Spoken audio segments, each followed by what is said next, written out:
বাবা হাল্ক, আমার শাড়িটা ছিঁড়ে গেছে, এইটা পরে কেমনে থাকি? তুই কিছু একটা কর বাবা। আচ্ছা মা, আমি আজকেই শাড়ির ব্যবস্থা করতেছি।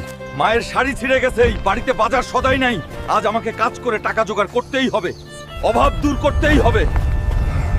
এই যে ইঞ্জিনিয়ার সাহেব, আমি কাজ করতে চাই, আমার খুব কাজের দরকার। হাল্ক, তোমার অনেক বড় শরীর, তোমার জন্য একটা কাজ আছে, কিন্তু অনেক রিস্ক আছে কাজে। করতে পারবে তো? যত রিস্কের কাজই হোক আমি করব। আমার পরিবারের অভাব আমাকে দূর করতেই হবে, আমি পারবো।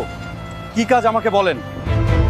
আমাদের 10 তলা বিল্ডিং এর উপর অনেকগুলো লোহার দণ্ড তুলতে হবে, তাইলে আমরা তোমাকে 10,000 টাকা দিব। আমি রাজি, আমি করব।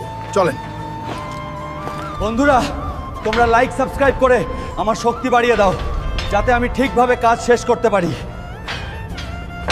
এই নাও হাল্ক, তোমার পরিশ্রমের টাকা।